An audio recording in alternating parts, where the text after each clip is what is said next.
Hi, I'm Anna. And I'm Ben. And we're AutoSave. Welcome to our channel. Today we're watching Attack on Titan, Season 3, Episode 16. Last episode, we ended with a colossal cliffhanger.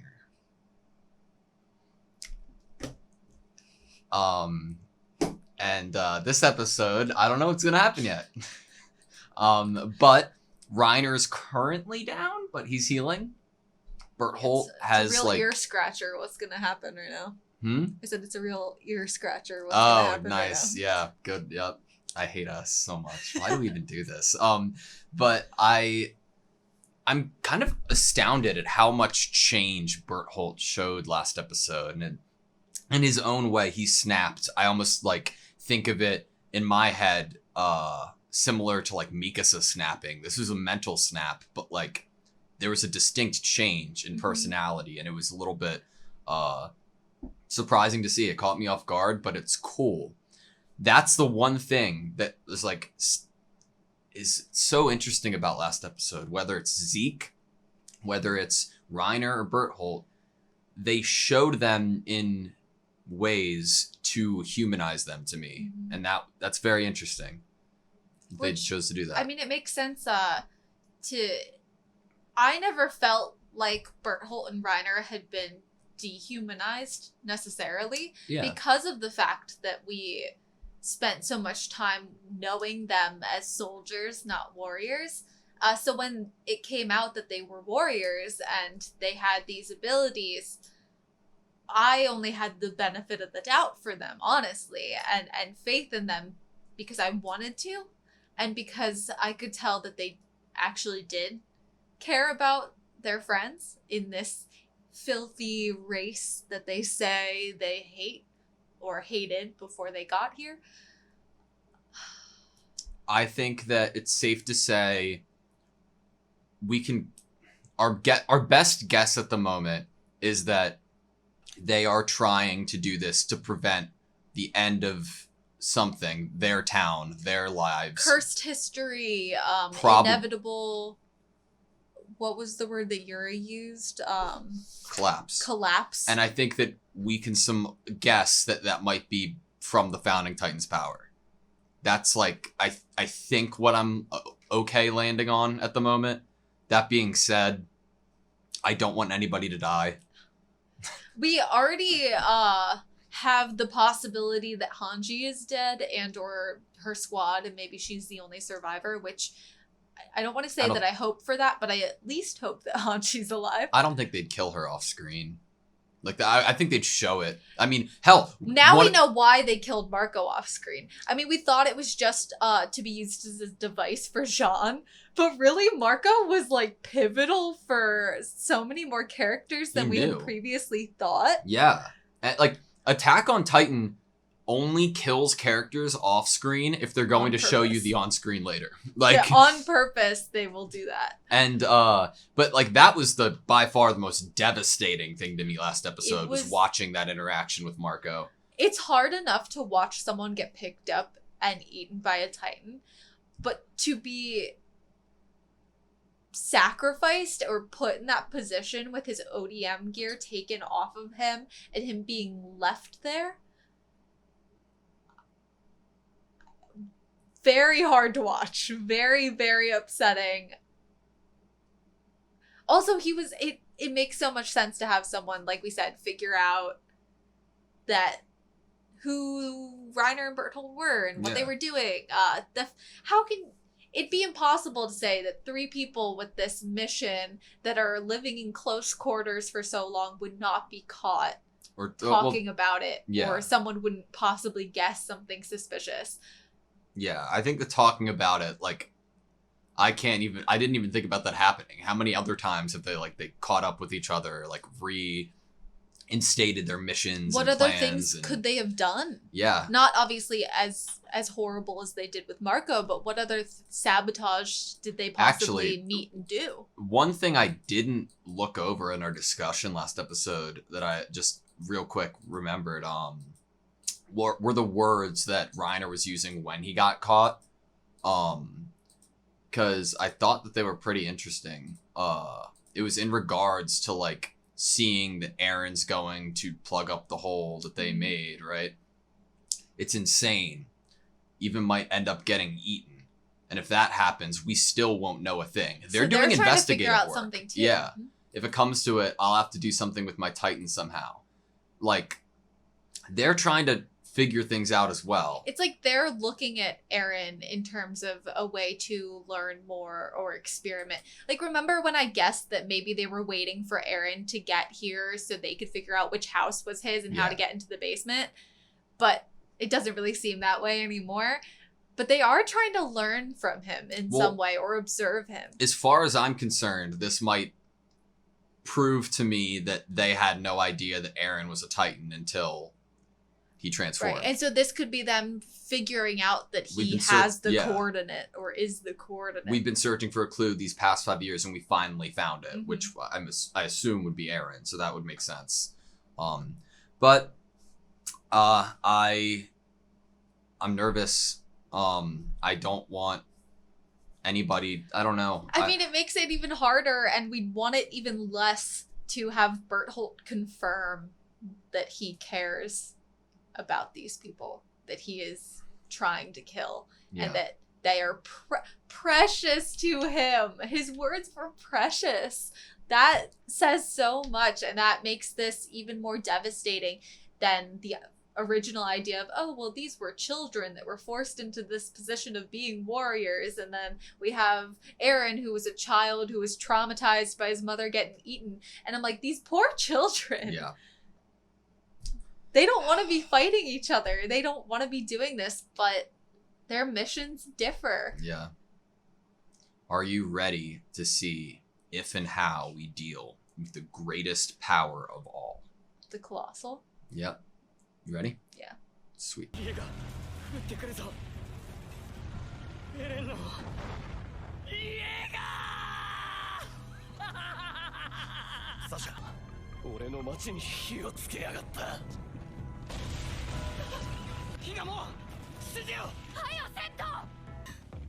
His eyes kind of look like Yuri's.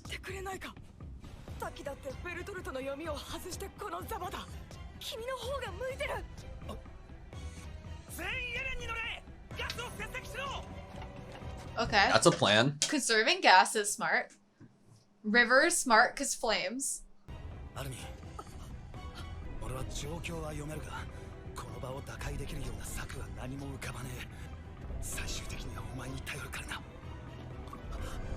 on, Armin. I want to go back to the Connie laughing scene because I could have heard it wrong, but it sounded like when he used the term eavesdropping, it sounded like in Japanese, it sounded kind of like Jaeger and could have maybe been like a potential pun, but it didn't transfer over well. I wanted to go back and I heard the same thing and I was very confused reading that line.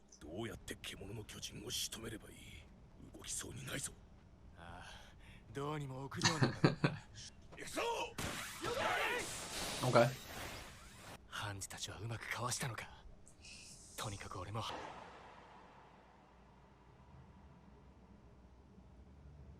Oh, shit.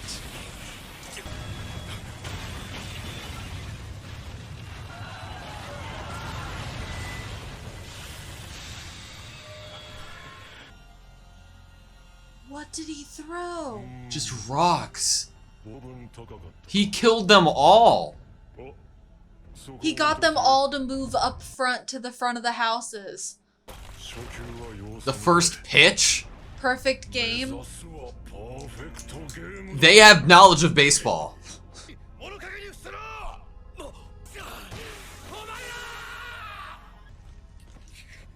Is that his leg twisted? Yeah.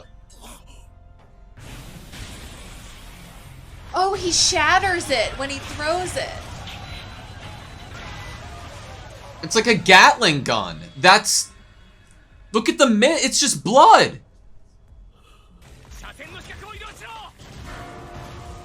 Oh, that sound design.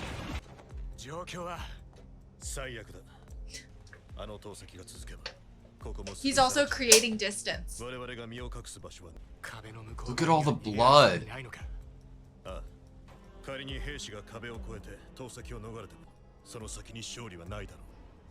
我々は甚大な被害を受けている。小型の巨人を操作していたのだろう。そこで内門側の残存兵力は新米調査兵士の君たちと。 These are all the new scout recruits. I didn't even realize.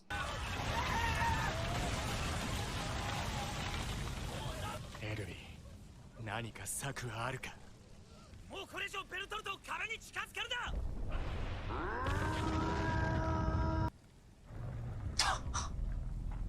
Left him on red. エレン、ノッポの足を止めるぞ。ナイスを。もうベソ書くんじゃねえぞ。必ず手がかりがあると信じろ。見下ろしてんじゃねえよ。てめえはただでけえだけだろうが。His speed doesn't seem like it's great. That could be something. I'm sorry, how? Is he actually light?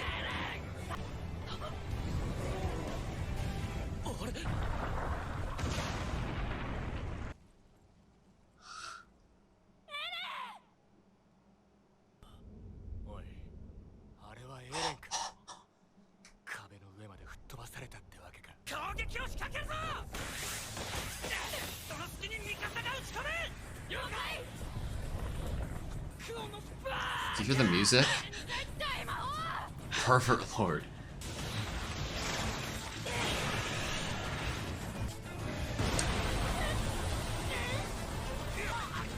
Oh, that's dangerous. Because they could explode next to Mikasa. They're just trying to bide time. Mikasa actually looks hurt. Scared and hurt. Awesome! This is sick. Just what we needed, right?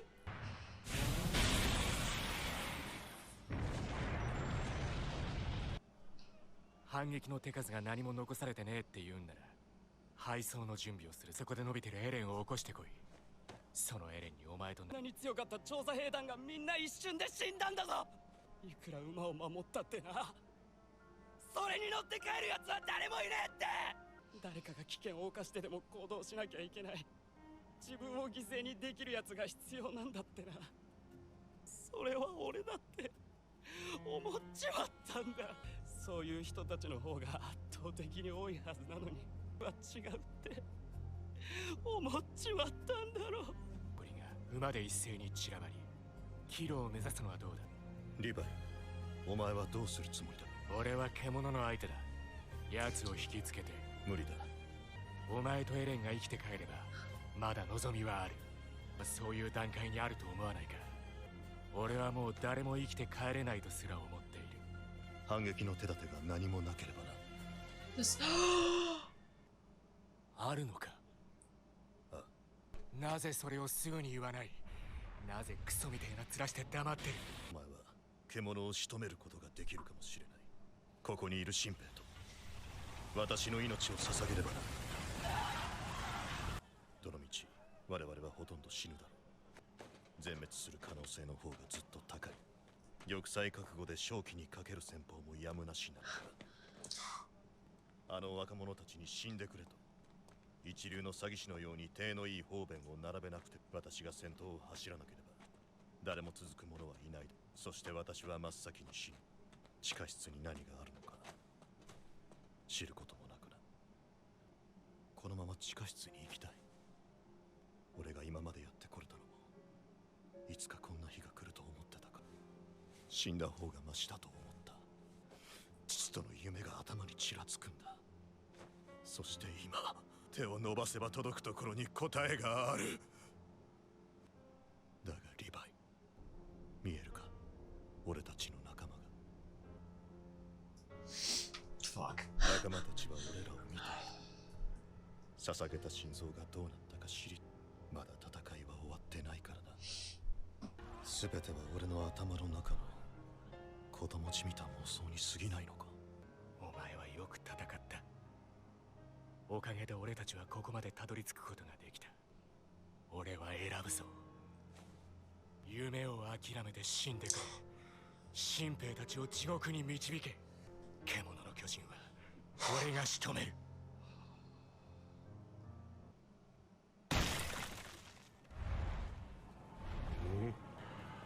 突撃 An expert con man. He doesn't know about Levi. All the smoke?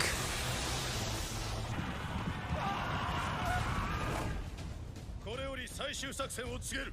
総員による騎馬突撃を獣の巨人に仕掛ける。目標にとっては格好の的だ。一斉に深淵弾を放ち、投石の命中率を少しでも下げる。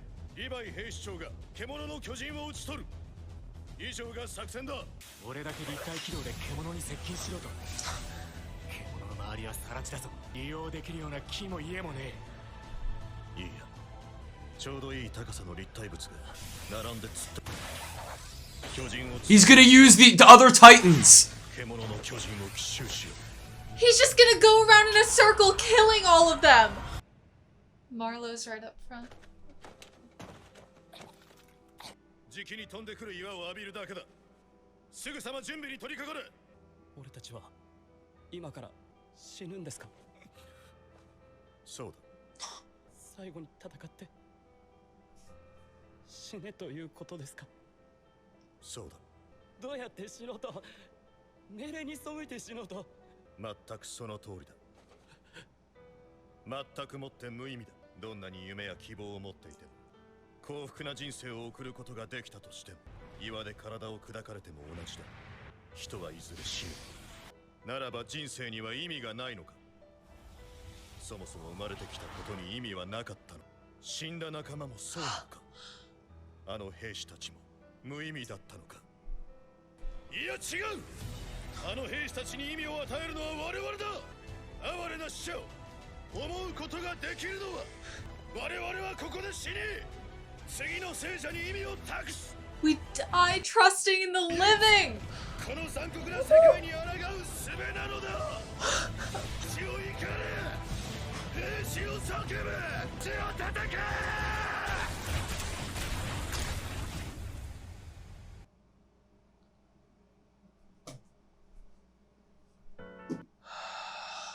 Okay, that was Attack on Titan, Season 3, Episode 16.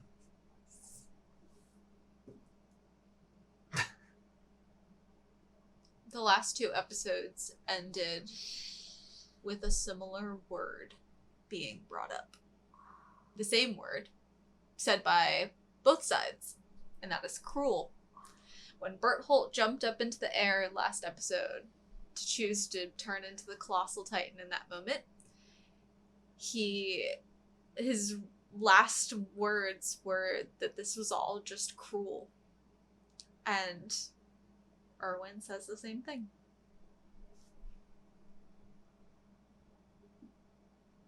That episode was cruel. It's hard to the two things that I wrote down. I only wrote down two things, and they're both so lighthearted that it seems hard to talk about. Because of how hopeless and not how dark this has gone. I want a specific line during Erwin's speech at the end for their deaths to be for the living to find meaning in their deaths. I think it's right after this. Would you say that their to lives, our fallen comrades, their lives, were they meaningless? And he No, says, they no, they weren't. It is us who gives meaning to our comrades' lives. The brave, the fallen, the anguished fallen. The ones who will remember them are us, the living. We die trusting the living who follow to find meaning in our lives. You know what that reminds me of? Ilse's Notebook. Yeah. She died hoping that someone would find meaning in her last words that she made sure to write down in that notebook. She died sending a message to the living who would follow in hopes that they would find meaning in her death. You're right. And her last words. And I'm pretty sure they show Ilse in the background of one of the shots when it's all of the Fallen, when Erwin's talking to Levi, not when he's giving the speech. And I'm pretty sure Ilse is in the background, included as one of the Fallen. It was one of the best lines in the entire show that you just read. Like, that was such a deep cutting line. It's like the third wave of people in the background. Obviously, behind Levi is all of his people when they show him. But there's like a close-up of some of them. See, in the background, isn't that Ilse? It looks a lot like Ilse, and that's a great catch. That's an awesome catch. It was where my eyes went. Yeah. And I think that it's perfect to show her here when I think that her OVA is the perfect example of Erwin's ending speech and their ending plan. That's such a good point. That's so good. The guy on the right looks like Tristan from Yu-Gi-Oh! Oh, I don't want to laugh right now. I don't want Marlo to die right now. Not that I obviously don't want Erwin to die, especially not. But for Marlo to... Maybe that's what this is supposed to be. Maybe Marlo was a device for us to feel more emotional about the idea of these new scouts who saw the honor of changing their military job and changing to join the scouts because they saw hope in actually defeating the Titans, and hope in Eren, and hope in the scouts actually being able to free humanity. And they are new to this. They joined out of hope and excitement. Obviously, we know that is different for our main group that we follow. Eren, Mikasa, Jean, all of them joined the scouts knowing with hopelessness that there was no hope to the scouts. I mean, the only examples we had of the scouts coming home, they were coming home with carts of the dead. And these scouts were sent off with cheers. They had the hope that there was a Titan among them that could fight in front of them. That this was just, they were in the position with the horses where this was their first mission and they are just here to observe and learn how to be a scout. I'm pretty sure Jean even says to Marlo, like, take this opportunity that we didn't get, where you can actually just observe and have your first mission where you see what it's really like. And you see Titans for the first time, where our group didn't get that, and they are survivors. They were thrown into this fight, and now that's actually what happened to the new recruits as well. I'm sorry, but this is it. Like, imagine if they did what Levi said, and they took whatever they could and tried to get at least some of them home. Nobody's ever going to want to be a scout again. You're really right about that. I didn't even think about that. That it would basically... a few of them returning home would basically just kind of ruin the future of fighting back. This is it. This is almost a last stand of these are the people that are willing to fight. And that's it. Because obviously after all that hope, the new recruits, if you give people hope and those are the people that join, no one else is going to join after that because they already didn't when there was no hope and they didn't when there was hope. Yep. So these are the people you got, and these are the only people you got until other people come of age to be able to join the scouts. And but that would be years. I don't know if I'd want to, and if this was the last mission. Yeah, and how fight with a bunch of just new young recruits every single time. They're all going to just die. Yeah. You're losing all of your seasoned veterans. Your people who, I mean, that was like 3 of Erwin's other main squads just got decimated. And we don't know about Hanji's squad. So 4 of Erwin's squads other than Levi's squad. I don't know. I wonder if Eren could, like, make a cage out of crystal stuff to put the giant colossal titan in. I don't know if you could create one big enough. It would probably take everything out of him. What about like handcuffs or like handcuffs? Shackles. Baseball. Okay, we'll get there. If we're gonna start with the positive stuff, let's start with the Connie thing. Okay, just the positive stuff. Yeah. So like if Connie made like a pun here in Japanese that since that we don't speak fluent Japanese, understand? we don't know. Yeah. Okay. But it sounds like Jaeger. Yeah, but I don't necessarily understand what the joke is. I think. What does eavesdropping mean? When you eavesdrop on someone? Yeah, like why is that eavesdropping? The house is dropping, and it also is a word that sounds like his last name. It's. I don't think it's a far reach to think that could be a pun that would make a little more sense. No, I get you. I get that you're thinking. It's obviously it doesn't work completely because it is not. Yeah. English, that I don't understand it perfectly, or I don't get the joke. I guess normally I think I get the joke, but I don't. I get what they're doing. I think. If we're right. Yeah, we totally could just not be, but no. I don't feel comfortable that the Orangutan knows what baseball is. Is there a Titan baseball league? Remember when we first started this show and I wondered if this was just a dystopian, but it took place in a more modern society than the Titans happening, so everything regressed? And people went off to have their own little civilizations. And obviously this one got their minds wiped. And were started fresh, without technology. Wow, that's a great point. So it could be that the civilization that Reiner, Annie, Bertholdt, and the Beast Titan come from is closer to maybe the age that we are in then, though. And even if they're not, they would still have the history and the terminology of all of that past history on Earth. Baseball's been around for a while. So even if it wasn't like current day. I'm astounded. I never thought I'd hear the Orangutan talk about first pitches and perfect games. Yeah. It was definitely one of the most surreal, like, holy shit moments to see everyone be decimated by the initial pitch. I didn't realize what was happening at first. I was like, how are just the big boulders doing that? But the fact that he crushes them before throwing them, crazy. It's horrifying. I don't know how you beat the Colossal Titan. Part of me hopes Hanji's going to come out of the woodworks and have an idea, or Armin can.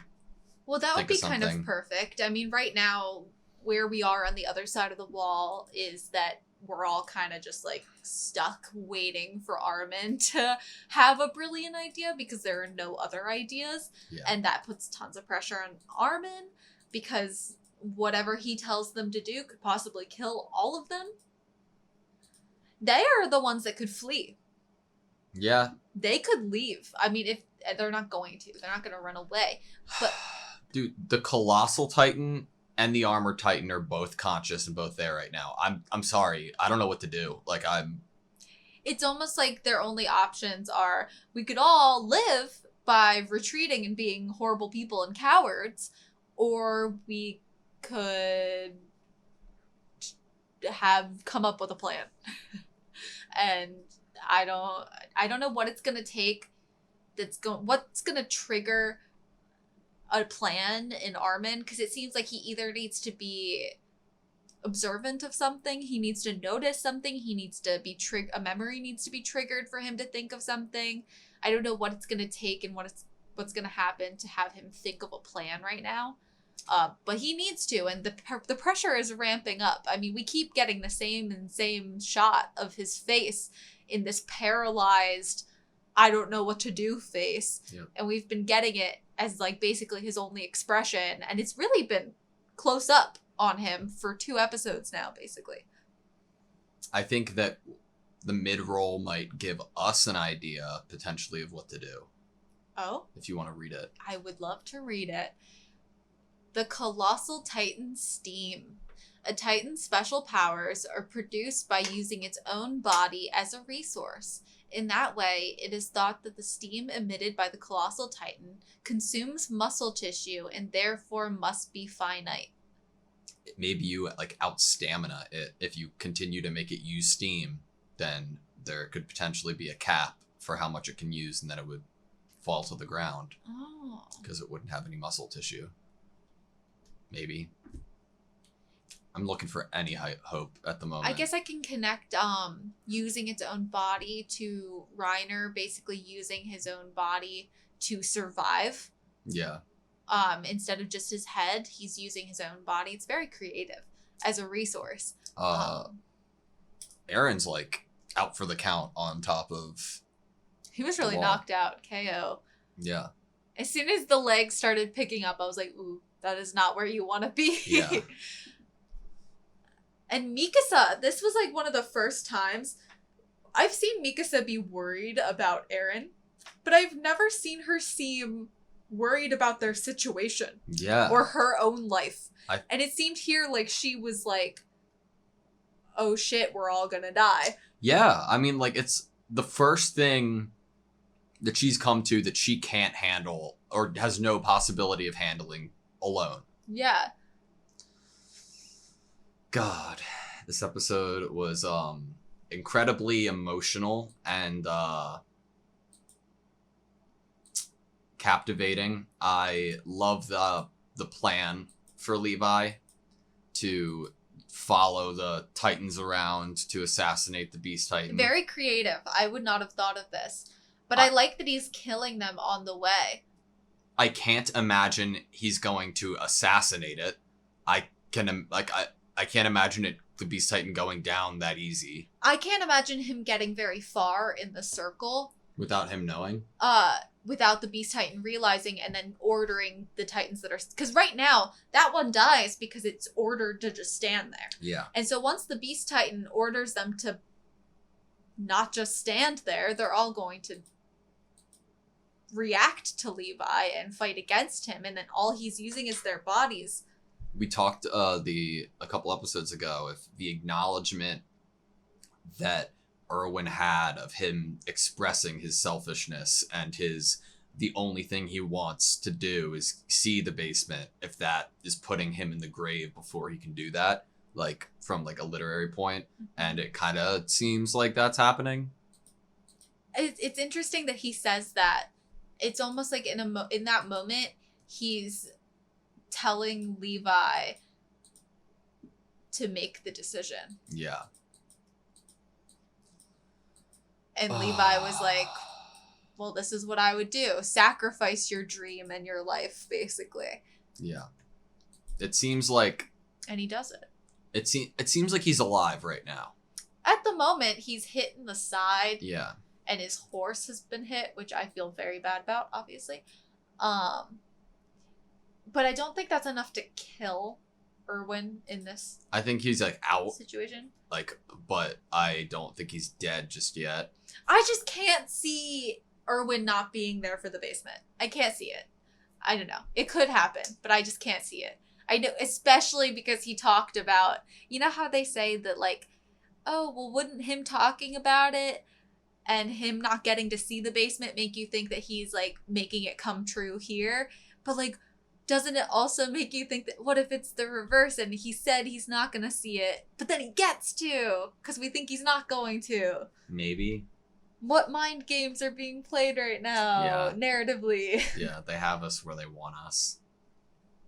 I thought even for a second, maybe Erwin comes face to face with the Beast Titan and then he can have his questions answered that way. Mm-hmm. But that doesn't seem likely at the moment. And I also feel like you need Hanji if you're going to the basement. Oh, I don't think Hanji's dead. There's no shot. I know, I'm just saying, like, all of these people, I expected them to be there when the door of the basement was opened. Good episode. I'm captivated. It's emotional. The visuals are great. I'm like excited, but like sad at the same time moving forward to see like characters that I love just unfortunately, but makes sense why get killed. They definitely tricked me in this episode. I thought the plan was going to be to use the syringe. Since we kept talking, they kept saying, Levi, like bringing up Levi, and then you're going to have to do something. And then he was like, I'm going to make a choice. And it all was tricking me into thinking that using that was going to be the last ditch plan if they're all going to die. And that's what he meant by we're going to sacrifice all the soldiers and stuff. Well, then let's put our hope in that Zeke is a noob and he's an easy kill.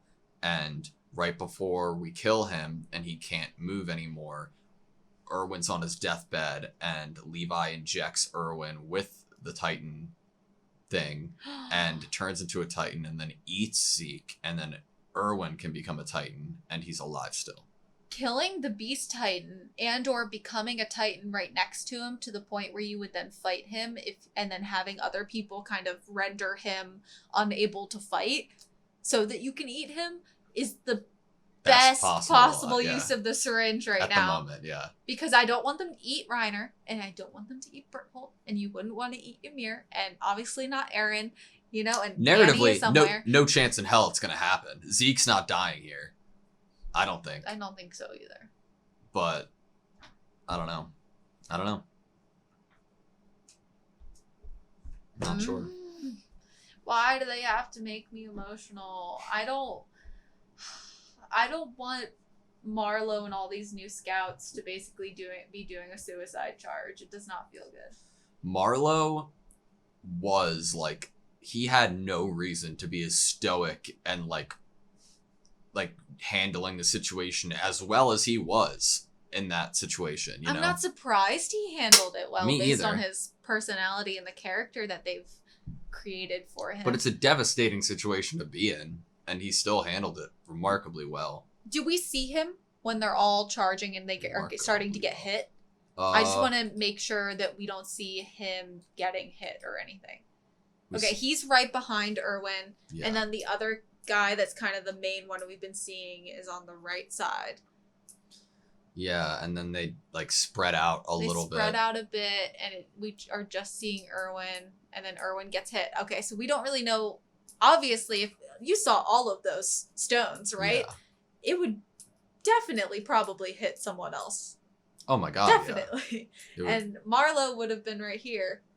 I don't think it shows Marlowe getting hit. Okay, no. But who knows? All right, that's all I have. Yeah, I think that is all I have as well. Thank you guys so much for watching this video. Please like, comment, and subscribe, and we hope to see you next time.